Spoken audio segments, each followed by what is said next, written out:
No matter what you want to do as a marketer, becoming a better copywriter will almost certainly help you get there. Out of all the marketing skills you could master, copywriting is up there as one of the best ways to improve your results, make more money, and just generally become better at your job. Why? Because learning copywriting means learning how to persuade. I'm not talking about creative writing here. No, I'm talking about conversion-focused copywriting.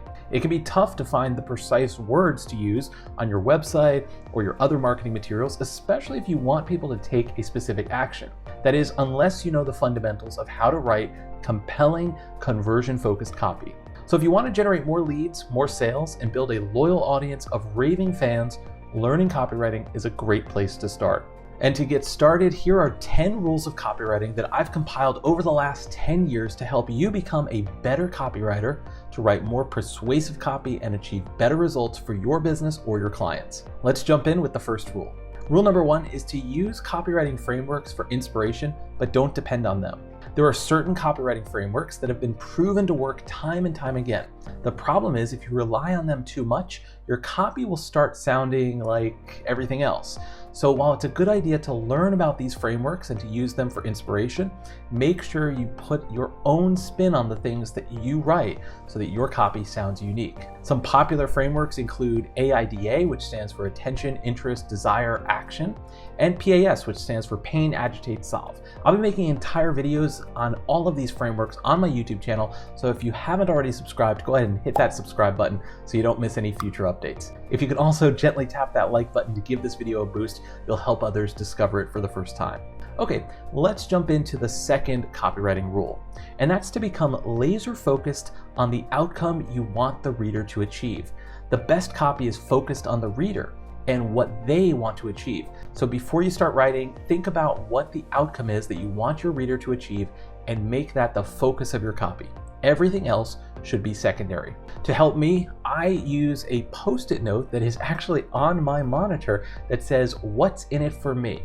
And this helps me remember what the reader is subconsciously asking themselves as they read my copy.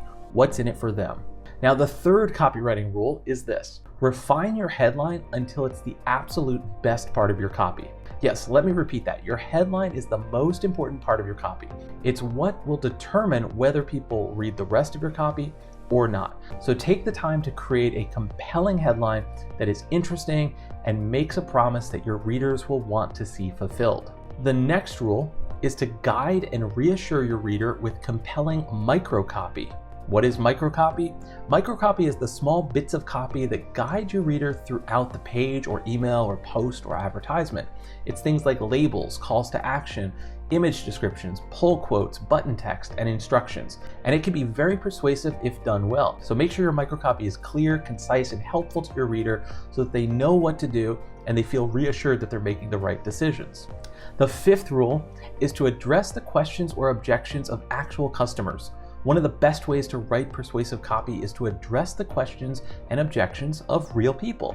Because if you can anticipate the questions that people will have and provide answers in your copy, you'll be much more likely to convert them into customers. Obviously, to do this, you'll need to gather information from real customers and even potential customers if you can. So you'll want to sift through all that data and find trends and patterns that you can then leverage in your copy. A common tactic that I've used to do this quickly is to read as many client reviews as possible and try to get them grouped into different categories. So for instance, if I see reviews that are focused on pricing, I'll group them into a pricing category, or if they talk primarily about speed of getting results, I'll group them into a speedy results category. You get the point. And then once I have these categories built out, I can then make sure to address each and every one of them in the copy that I'm working on. The sixth tip is to remove, simplify, and amplify words whenever you can. The best copy is clear and to the point. It's free of fluff and unnecessary words. So when you're editing your copy, make sure to remove any unnecessary words, simplify complex sentence structures, and amplify the impact of your words using power words and emotional language. A great way to do this is to use an app called Hemingway Editor, which you can find online. And this will highlight areas of your copy that can be improved and simplified.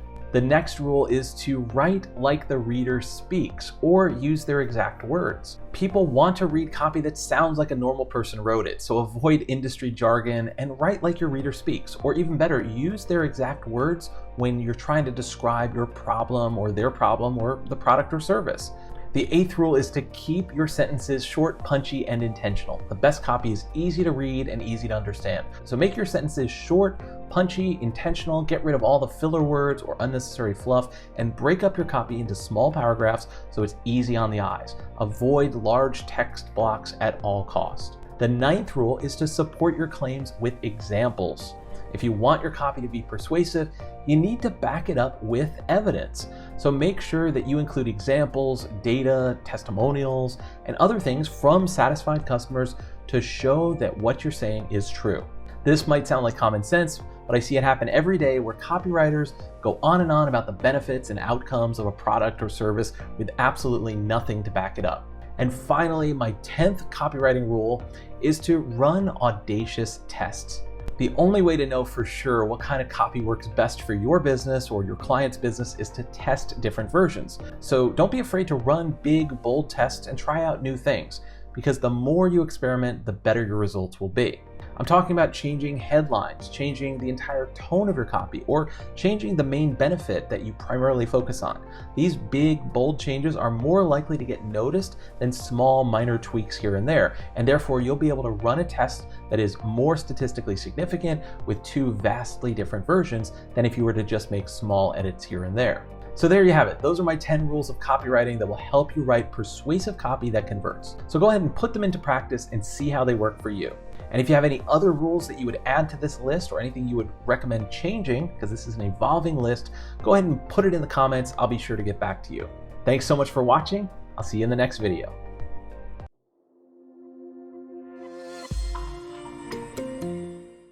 When you're just the problem. Yeah. The most powerful world. No, it just keeps going.